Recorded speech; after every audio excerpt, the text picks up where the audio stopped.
professor da Unicamp, pesquisador, mestre e doutor. A especialidade dele é América Latina, no século XIX.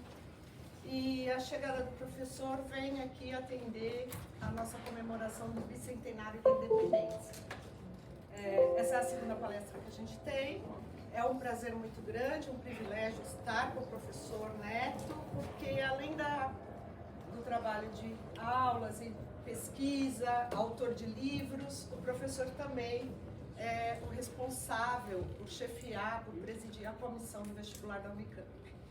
Então, eu vou deixar com o professor Neto e daqui a pouco a gente conversa um pouco sobre as questões que ele está trazendo. Obrigada, professor. Bom, boa tarde, pessoal. Queria agradecer muitíssimo ao Colégio Bandeirantes, a Ana Cíntia Almeida, ao Mauro, toda a equipe, pela oportunidade de vir aqui conversar com vocês, bater um papo, na verdade, sobre a questão do bicentenário, as comemorações. Como historiador, todas as vezes que nós temos comemorações, nós nos indagamos sobre quais são os sentidos dessas comemorações, né? É evidente que daquilo que nós pensamos como história, com certeza tendo excelentes professores como vocês têm aqui, vocês sabem disso, que a história não é algo que fica preso ao passado, mas é algo que está dialogando permanentemente com o tempo presente. Então, diante disso, nós não estamos num momento qualquer dentro da nossa história política e republicana, nós não estamos em um momento qualquer dentro da nossa experiência. Então, passar por essa comemoração com a questão da independência nesse contexto faz com que a gente deva, pelo menos, entender um pouco como é que cada evento, cada época trata de uma maneira diferente o que nós estamos celebrando. Então, primeiramente, tem essa ideia, né, de um país marcado por uma certa diversidade. Ele é um país diverso, ele é um país plural, mas ele não é necessariamente um país harmônico, né? Então, a Ana Cíntia estava comentando aqui, que vocês tiveram uma palestra agora há pouco, que problematizou exatamente a questão de um país que tenha produzido democracia racial, tenha produzido cordialidade, porque isso é um dos discursos produzidos a respeito das identidades produzidas. Todas as vezes que nós falarmos de identidade, a gente tem que pensar assim, identidade produzida por quem e para quem, né? Porque às vezes a gente quer estar em um determinado lugar, mas a gente não gosta de ser associado com aquelas características, né? Isso a gente volta aqui a conversar e debater um pouquinho depois. Mas quando falamos de um Brasil que faz a sua independência, do que estamos falando exatamente? Independente para quem ou quais são as independências que nós estamos querendo falar ou conversar? Claro que 1822 é um marco importantíssimo na nossa história. É a fundação do Estado brasileiro.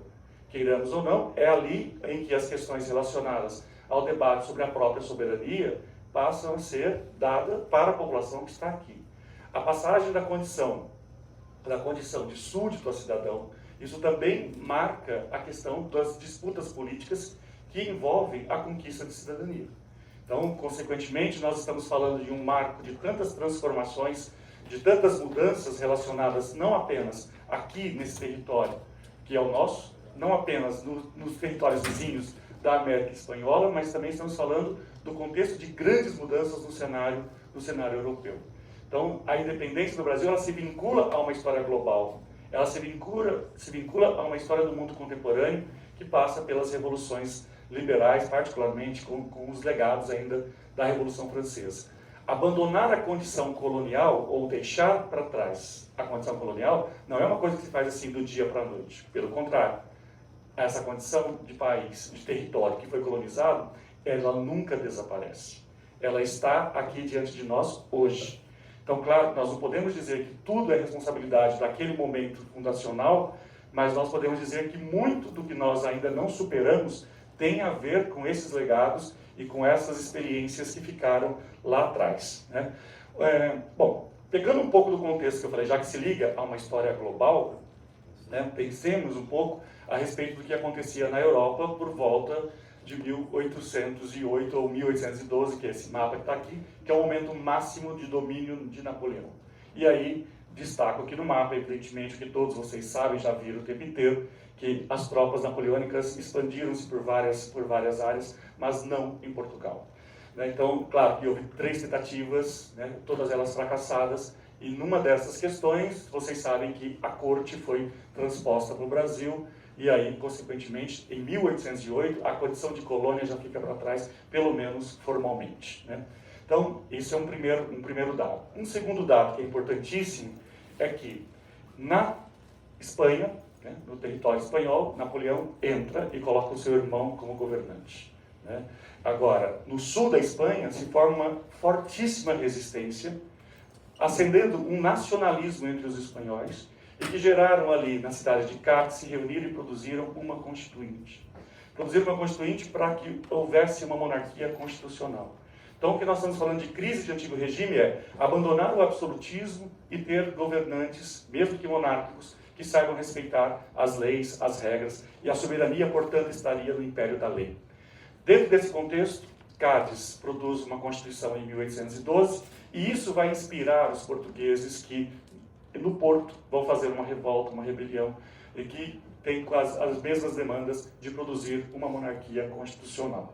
Então, a Revolução do Porto de 1820, ela vai impactar a nossa experiência histórica, no sentido de que Dom João VI será reivindica-se que Dom João VI volte a Portugal. Então, Portugal voltaria a ser a sede do reino e não o Rio de Janeiro, como estava naquele momento, né? Então, é muito importante a gente ter em mente essa questão de que esses movimentos marcadamente liberais, agora a gente não pode dizer que pura e simplesmente o liberalismo tem uma única característica. Nós vamos ver vários liberalismos e várias experiências liberais. Uma delas, e o principal princípio do ponto de vista político, é exatamente a questão relacionada a ter a monarquia representativa. E temos aí um parlamento e assim mais. E o liberalismo econômico, que obviamente faz reconhecer o direito à propriedade. Daí, por que isso é importante? Porque dentro das lógicas absolutistas, certos princípios que parecem tão elementares hoje em dia não estavam assegurados. Basta, por exemplo, o monarca querer confiscar, ele pode confiscar, afinal de contas, se ele é absoluto, ele é o senhor de todos os domínios, em tese, então ele pode, e muitas vezes isso foi utilizado. Então, dentro dessa circunstância, você ter, pelo menos, a garantia, partindo do pressuposto de que você é proprietário da sua própria vida e de tudo aquilo que você conseguisse produzir a partir daí, é o pressuposto do liberalismo econômico que essas revoluções e que esses movimentos também demandavam à época. Então, todas as vezes que falarmos a respeito das independências, ou da independência do Brasil, e aí, claro, eu me conecto quase sempre mais com as independências da América Espanhola, que é um tema do meu trabalho, mas passa sempre por algumas perguntas. Essas independências, elas foram apenas resultado das questões externas, dessas pressões, por conta da maneira como foi narrada aí a questão, por exemplo, da invasão napoleônica, da corte sendo transportada para o Brasil, ou ela tem questões locais? É evidente que nós não conseguimos explicar a história tendo apenas um foco num lugar ou em outro. Então nós vamos ter que perceber que há sim interferências externas, porque afinal de contas há um contexto de uma época, não se dá para pensar a história isoladamente, né? Não se dá para pensar que forças e que ideias que estejam sendo circulantes, produzidas em determinada época, não chegassem, por exemplo, até aqui. Com a transposição da corte para cá, muitas das ideias liberais europeias chegaram aqui muito mais rapidamente. Então nós temos que pensar também que algumas relações, por exemplo, de Portugal com a Inglaterra, em que sentido? Para poder fazer oposição em relação a Napoleão. Então a grande guerra era Napoleão, que sempre foi derrotado todas as vezes, o único exército, a única força que ele nunca conseguiu foram os ingleses. Então os ingleses utilizaram, no contexto do bloqueio continental, utilizaram a América como sendo o grande espaço para ampliar os seus mercados, fazer com que pudesse levar os seus produtos e, consequentemente, abastecer a própria Inglaterra. Então, observem, à medida em que Napoleão, por exemplo, tenta asfixiar, né, a Inglaterra, propondo o bloqueio continental, a Inglaterra amplia o seu domínio pelo mundo, amplia o seu domínio pelos mares, não apenas aqui com as Américas, mas também, né, em direção ao Oriente. Então, é muito importante pensar que essas ideias, portanto, elas não são produzidas aqui, mas elas têm uma ressignificação aqui. E aí, em 1821, vai haver o retorno. Em 1820, a corte existe, e em 1821, Dom João VI retorna a Portugal. E aí, o que nós vamos ter? Né? A pressão para que o próprio Pedro I também retornasse a Portugal. Eu estou fazendo essa breve contextualização para depois a gente chegar nos pontos mais do debate em si. Se estiver sendo muito aula clássica, né? É só apontar aí, mas acho que às vezes nunca é demais, até porque tem prova de vestibular daqui a pouco. Né? Espero que nada disso tenha a ver com o que vai acontecer lá no Unicamp, pelo menos vão dizer que eu dei spoiler. Bom, se caiu uma pergunta sobre a independência, não é spoiler, né? Ou seja, é programa básico, né? Pois é. Em 1822, então assim, com a partida de Dom João e a permanência de Pedro I como príncipe regente, uma das tentativas era produzir uma monarquia dual, que tivesse duas sedes. Claro que isso não funcionou para valer, porque, dentre outras coisas, a questão, quando Dom João VI vai embora, leva muitos recursos e deixa o país em condições precárias. E aí as demandas das elites locais pressionam pela ruptura com Portugal.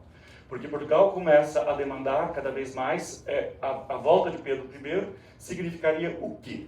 Né? O príncipe regente, não era Pedro I ainda. O que significaria isso? Significaria também a condição de uma imagem e de uma situação de pertencer como colônia. Então, isso rebaixava o país. Então, nesse sentido, as elites locais se organizaram em torno da figura de Pedro I. Então, Pedro não era exatamente essa figura heróica que tradicionalmente a historiografia e que a política e que a memória produziu a respeito de Pedro I. Mas havia ali uma preocupação das elites locais em relação a ter alguém que possa ser esse fiador de um processo político que não geraria um regresso em relação ao que se tinha ficado antes.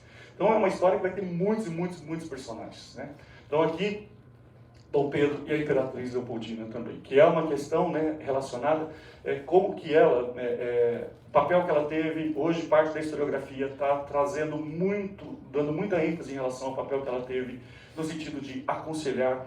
Ela era uma mulher, né, da Casa de Habsburgo, uma mulher extremamente erudita, bem formada para a época. Então, ela não poderia defender argumentos, mas ela, publicamente, né, ou seja, ela não tinha o assento, o lugar da mulher dentro de uma sociedade de corte, mas ela tinha, né, com as pessoas que eram próximas a Pedro, ela sabia aconselhar. Então, há uma questão muito importante, inclusive nos momentos em que Pedro estava viajando pelas diversas províncias, ela efetivamente governava. Então, cada vez mais, isso é destacado aí em relação às nossas figuras políticas. Então, o processo de independência quase sempre é muito narrado, centrado na figura da família real.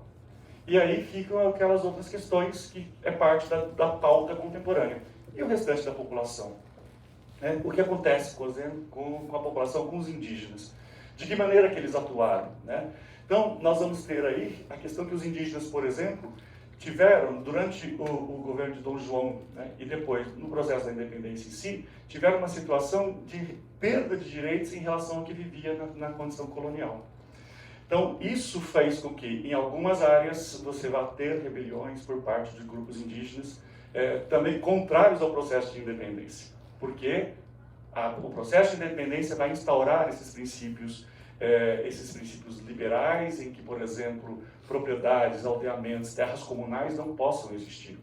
Então, isso vai causar também, ao longo da historiografia brasileira, um grande silenciamento a respeito da população indígena, que só na Constituição de 1988 isso vai aparecer como sendo um aspecto importante do ponto de vista do reconhecimento dos direitos, e é um debate que, inclusive, nós estamos aí no chamado debate do tal do marco temporal. É uma questão relacionada ainda a essas heranças e a essa perda de condição que os indígenas tiveram no processo de independência.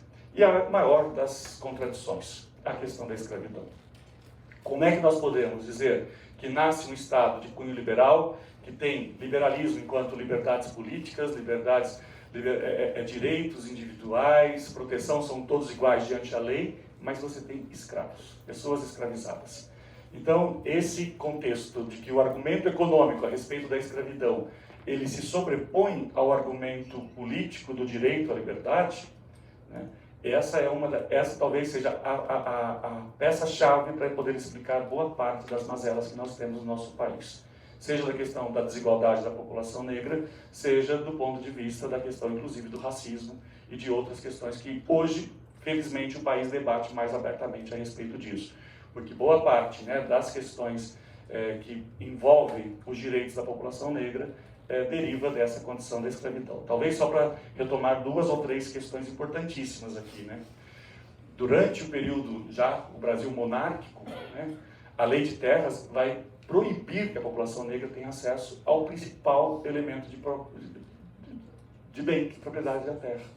A população, uma parte da população não poder ter terras, mesmo que trabalhasse para isso, mesmo que ganhasse para isso, era impedir que tivessem acesso ao principal meio de produção que existia à época. Então isso é uma questão importantíssima quando se debate políticas de reparação, né? E não esquecer também que entre todo o período entre 1500 e 1800, 1820, aproximadamente 400 mil portugueses chegaram aqui, né? E foram mais de 4 milhões de pessoas escravizadas trazidas para cá. Então isso também explica a sobreposição desses grupos e a condição, né, populacional da maneira como se forma o Brasil. Vamos pensar um pouquinho nas memórias produzidas a respeito da independência. Essa é a imagem de 1844. Morrou com a proclamação da independência. Observem o que nós temos aqui, né? E depois, obviamente, eu vou chegar ao quadro que é o principal. E aí, a partir dos quadros, das imagens, analisar um pouquinho as memórias que são produzidas aqui. Bom, os monarcas sempre foram muito pródigos em fazer propaganda a respeito deles mesmos, né? Eles se fabricam como corpos políticos e se fabricam como elementos de publicidade, né? Então, afinal de contas, desde Luís XIV, desde o Rei Sol e todos os outros grandes, todos os monarcas, não há um monarca e não há um dirigente que não apele à questão da mídia, seja a mídia da época qual for, né? Então, nessa época aqui, as pinturas eram muito valorizadas, né? E no caso, essa imagem produzida aqui torna um Pedro I bastante popular, ele entre crianças, entre pessoas simples, e aí manifestando que esse fosse um grande clamor. Claro que Pedro I, ele tem uma situação no momento da independência, há uma popularidade, mas em seguida ele vai queimar todo o seu capital político muito rapidamente, e ele vai ser muito pouco, quem vai produzir depois. Então, mais de 20 anos depois, está tentando produzir uma imagem positiva a respeito do próprio pai, é o trabalho feito pelo Pedro II, né? E aqui, a famosa imagem do Pedro Américo, que vocês percebem já tem uma distinção aqui em relação ao quadro anterior. Basta ver, por exemplo, a questão da bandeira, a própria topografia do terreno, né? Então, a imagem, e aí o que nós vamos ter com a espada, né, com características, portanto, militares, né? Nós vamos ver, né, na imagem o povo do lado de cá assistindo e aqui as tropas. Claro que isso aqui, como toda a historiografia, em vários momentos você já deve ter escutado, tem vários podcasts aí circulando, né? Então, a Lilia Schwartz, inclusive, faz um trabalho sobre o sequestro da imagem, e ela analisa isso aqui, que tem a ver com, primeiro, o Ipiranga, as margens do Ipiranga não tem essa topografia. Segundo, né, Pedro jamais poderia estar vestido da maneira como estava. Ele não estava dentro de um cavalo dessa porte, mas estava com um burro. Então, tantas e tantas questões que se relacionam do ponto de vista de que, como foi produzida essa cena e produzido um imaginário a respeito das nossas independências, da nossa independência. E, consequentemente, essa imagem foi reproduzida e foi em filmes, está em todos os livros didáticos, então não há brasileiro que não conheça essa imagem. Qualquer pessoa que tenha passado pela escola, em algum momento viu essa imagem.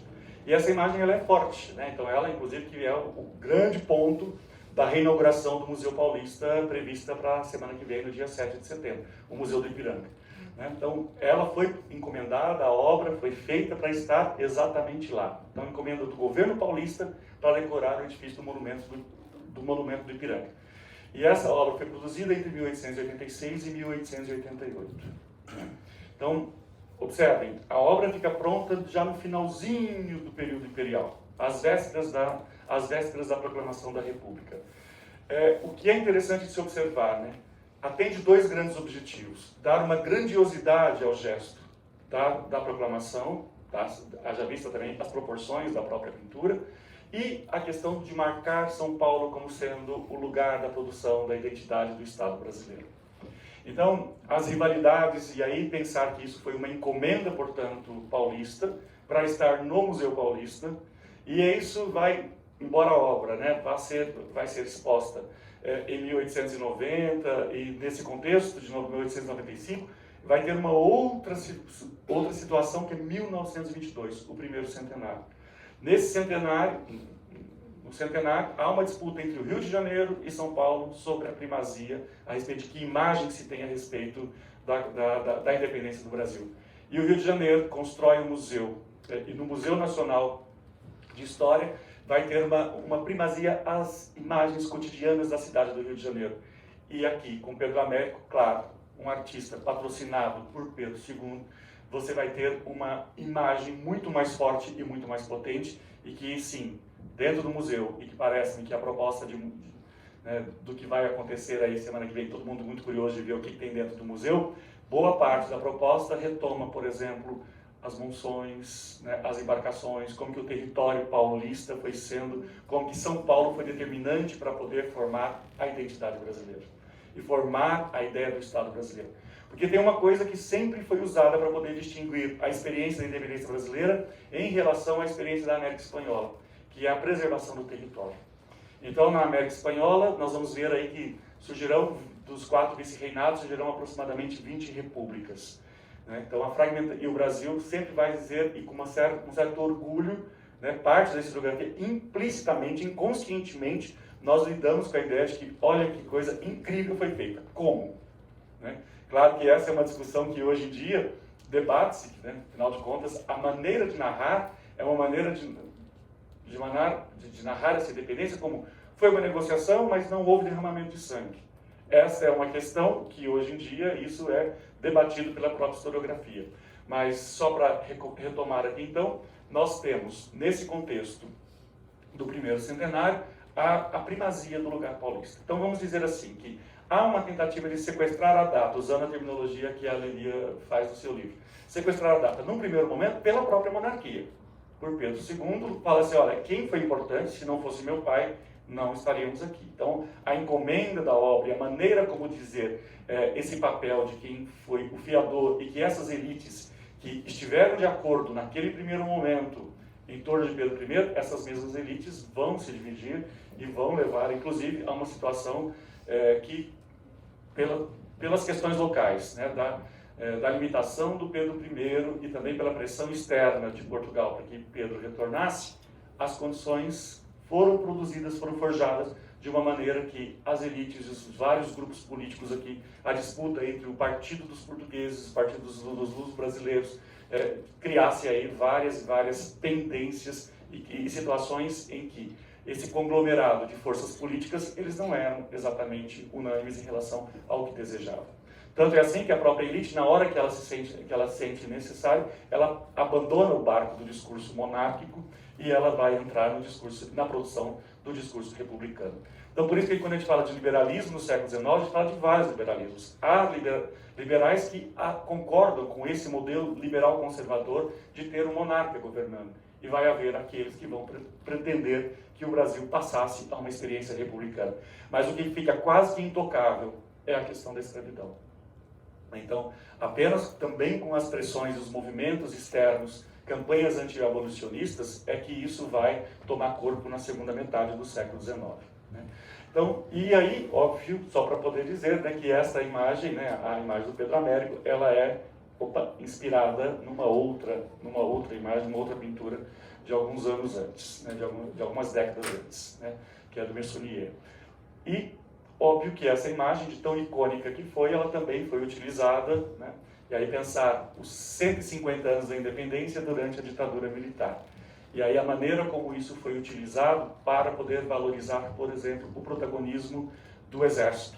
Então, inclusive nas maneiras de comemoração do 7 de setembro, que eram muito mais frequentes, desfiles de estudantes e tal, desde a ditadura, os desfiles passaram a ser centrados nos desfiles militares, ou quase que exclusivamente desfiles militares, perdendo uma certa espontaneidade, uma certa característica de desfiles mais populares e de desfiles mais civis. Então, aqui nesse caso, o Pasquim, vocês sabem que era um grupo de pessoas, né, de oposição ao regime militar, né, humoristas, e que fizeram e foram todos presos nesse contexto, quando eles publicaram. E sabe por quê? porque os militares entenderam que isso aqui era tal como a bandeira brasileira, que não poderia ser a bandeira e o brasão. Então eles elevaram a imagem do Pedro Américo, né, essa imagem do Pedro Américo, a uma condição de ser intocável. Então, claro que os caras do Pasquim foram perseguidos em vários momentos, foram presos em vários momentos, soltos em outros, mas aqui, por essa motivação de dizer que pegou, né, o crime deles foi atentar contra um símbolo nacional, sendo que formalmente, oficialmente, não é um símbolo nacional, é uma apropriação de um determinado episódio, né? Então, quais são esses sentidos de comemoração, né? Já mencionei aqui alguns deles, né? Então, primeiramente, no contexto do centenário, vai fazer com que, por exemplo, as elites paulistas se arvorem e, consequentemente, o poder político que São Paulo tem dá uma centralidade nessa história, que depois do próprio centenário vai haver também rediscussões por conta do modernismo, né? Então também temos isso relacionado, além do evento 1822, 1922, tem a Semana de Arte Moderna e supostamente como que essa elite intelectual paulista vai ajudar a interpretar o Brasil e fazer, aspas, o encontro com o Brasil, aspas, mais real. Então, essa necessidade de você saber mais sobre a cultura, sobre o folclore, as viagens, aquilo que Mário de Andrade vai fazer a partir dali. Porque o modernismo tem uma data de evento, mas ele tem uma sucessão de produções narrativas, literárias, musicais e assim por diante. Falando mais uma vez, nos 150 anos, no sesquicentenário da independência em plena ditadura, isso é um selo que eu acho interessantíssimo, que está por trás exatamente a questão da formação do território, até chegar ao grande projeto dos militares, do ponto de vista de abertura de estradas, de grandes obras que supostamente poderia fazer a integração nacional. Esse lema da integração nacional é um tema muito caro ao Exército, então ele de alguma maneira, ele vai naturalizar essa experiência do território. E aí, quem estiver na frente é um problema.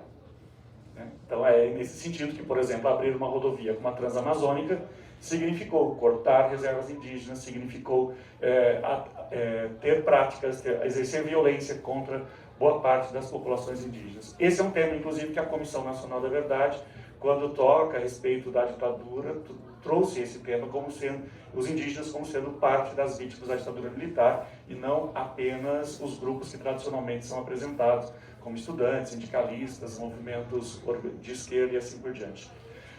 O corpo, esse é um grande fetiche, né? Então, a chegada do corpo do Pedro I, ele desembarca no 21 de abril, né? E aí ele circula pelo país até chegar no Museu Paulista em 7 de setembro, onde, por alguns centímetros, o caixão não pôde ser depositado e ficou exposto por alguns meses, até que tenha sido adaptado, né? Então, uma pergunta que a gente poderia fazer, né? Qual o sentido de buscar, né, trazer o corpo do antigo monarca? Que fantasia é essa de querer dar essa primazia a Pedro I ou a família real portuguesa para o processo de independência? Isso tem a ver com as leituras do momento político, que olha, não interessa o que é o povo, interessa o que nós, como líderes, sabemos decidir por vocês. Então, isso é retrato do momento do autoritarismo e dessa leitura política que nós podemos fazer a respeito das efemérides. Todas as vezes que nós temos datas, que em história a gente chama essas datas de datas convocantes, né? Que ela me obriga a pensar a respeito daquilo. Quando eu tenho um bicentenário, quando eu tenho um centenário, ela me obriga a fazer alguma reflexão a respeito do que éramos, do que somos e da onde vamos e se vamos para algum outro lugar. E a escolha de trazer, né, isso vai mostrar que agora, nesse mesmo contexto, vocês sabem, daqui a pouco, não tem spoiler, daqui a pouco vai ter um coração ali para vocês verem, mas tem um contexto de disputas políticas em torno das datas. Então aqui, já pensando um pouco nas efemérides que vem, né, o Samba Enredo da Mangueira em 2019, e que ficou aí, índios, negros e pobres, numa bandeira evidentemente estilizada, e que vai dizer que ia contar a história que a história não conta. Então, essa é a principal demanda, e esse é o principal desafio da produção historiográfica hoje, que é dar visibilidade e dar vozes a grupos que tradicionalmente não aparecem. Então, essa história que eu contei aqui do Pedro I, da independência, da corte, da influência externa, do pensamento liberal, isso é conhecido, isso está em todos os lugares. O que ainda não está conhecido é como que os diversos grupos participaram. Né? Como é que os acordos políticos são feitos na base? Como é que, ou para algumas pessoas, houve mudança efetivamente da vida que se tinha antes para depois? Para a população negra, não. Por exemplo, porque a independência nos países da América Espanhola significou o fim da escravidão. Aqui não significou o fim da escravidão. Né? Então, isso tudo explica parte do que vários grupos estão questionando os heróis emoldurados, como diz a letra, para poder pensar outras figuras. Né? Então, qual é a participação das mulheres? Qual é a participação? Maria Quitéria, por exemplo, começa a ser reivindicada. Né? Afinal de contas, a independência da Bahia é um processo de independência muito mais popular e ele celebra o 2 de julho com uma grande identidade local. Né? E tudo isso para poder mostrar que não houve um único processo de independência, mas vários movimentos até a unificação em torno de uma data que é o 7 de setembro de 1822. Né? Então, acho que dá para perceber que o território ou as demandas e as questões locais, feita a independência, nós vamos ter muitas e muitas rebeliões, porque aquela independência de 1822, ela não estava resolvendo as questões locais. O que significa o Frei Caneco, o que significa 1824, a Confederação do Equador, era exatamente para quê? Para que a soberania, ou o suposto discurso de soberania, pudesse ser efetivamente praticado. Né? Então, que país que se constrói a partir desse desenho? Né? E cidadania para quem? Eu acho que essas são algumas das perguntas que ficam no momento que nós estamos vivenciando. Então, quando a gente fala em cidadania, a gente fala de um país extremamente desigual, de um país que continua a ostentar, que tem uma grande economia, um país importantíssimo no cenário internacional. Não é pouca coisa o que se tem aqui, não apenas pelas dimensões territoriais, mas pelo próprio tamanho da economia brasileira, né? Mas que deixa a maior parte da sua população à mercê dos direitos que são básicos, ou que deveriam ser direitos básicos para toda a população. Então, nós ostentamos, para onde quer que vá, a gente ostenta índices que são incômodos, né? Que não estão à altura do nosso país, né? Que não estão à altura do que esse país poderia ser. Mauro está aqui e sabe disso, né? Mas, por exemplo, como a gente lida com o acesso ao ensino superior, né? Apenas 18% da população brasileira, entre 18 e 24 anos, frequenta o ensino superior. E nós temos, esse índice é baixíssimo. Claro que vai ter índice maior, mas assim, pessoas que vão entrar mais tarde, na idade correta, adequada de estar no ensino superior, é isso. E aí, se você atrela que ter ensino superior significa ter uma renda 3 vezes maior de quem tem apenas o ensino médio, nós estamos dizendo abertamente que nós continuaremos a ser um país desigual. Porque se 80% da população, salvo exceções, mas a tendência é que 80% da população tenha uma renda que ela será muito menor do que a dos outros, nós iremos, aonde nós vamos reverter essa situação?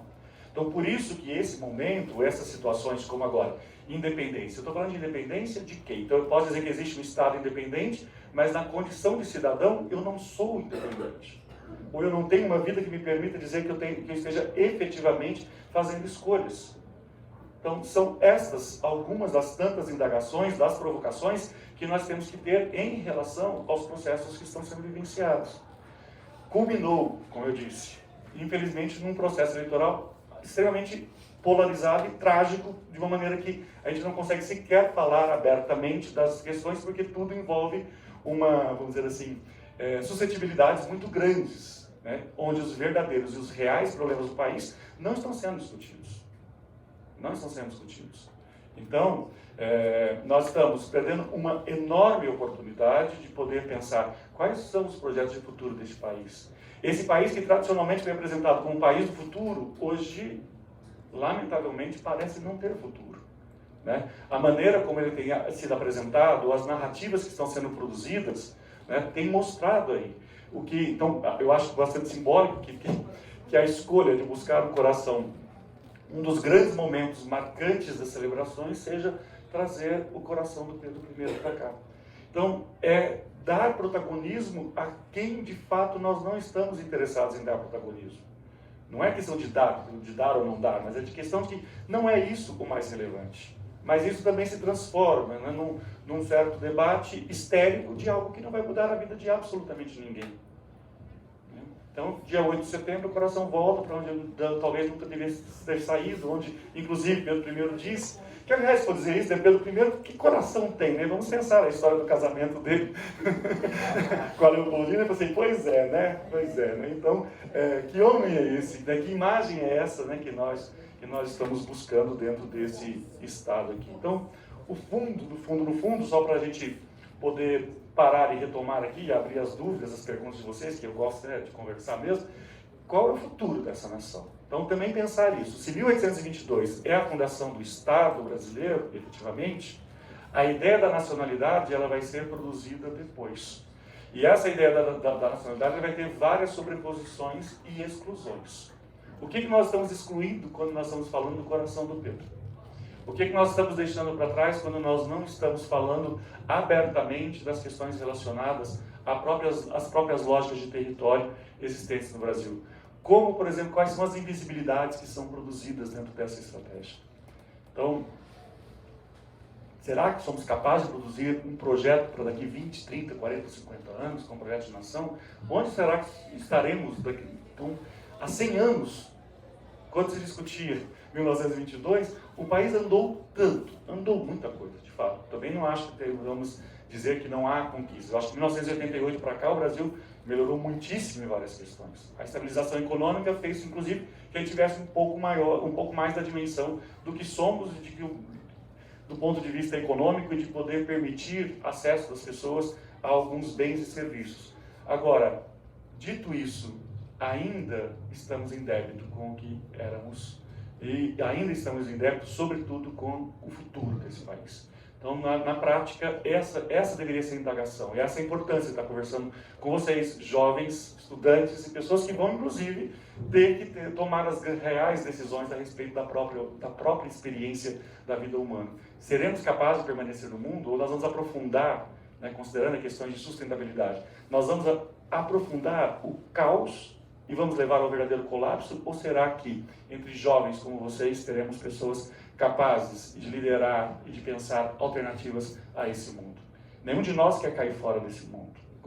Obviamente, a gente vai cair porque a experiência de cada um. Agora, eu estou falando com nenhum de nós, pensando no sentido que a Ana vai falar da imortalidade. Eu não sou imortal, mas a humanidade deseja ser imortal. Então, nesse sentido, a imortalidade é o compromisso de cada geração de lembrar que recebeu algo de geração anterior e tem que fazer para que exista uma geração depois da minha. Então, esse é o compromisso ético que nós devemos ter e é esse o desafio que nós temos que pensar, inclusive, como brasileiros. As divergências existentes, elas estão todas à flor da pele. Elas estão todas visíveis. Aquilo que por muito tempo se camuflou, agora não se camufla mais. Agora, vamos ter orgulho da estupidez e da ignorância, ou nós seremos capazes de recompor vínculos e seremos capazes de voltar a conversar? Acho que esse é o grande desafio que fica desse ano de 2022. É isso. Obrigado.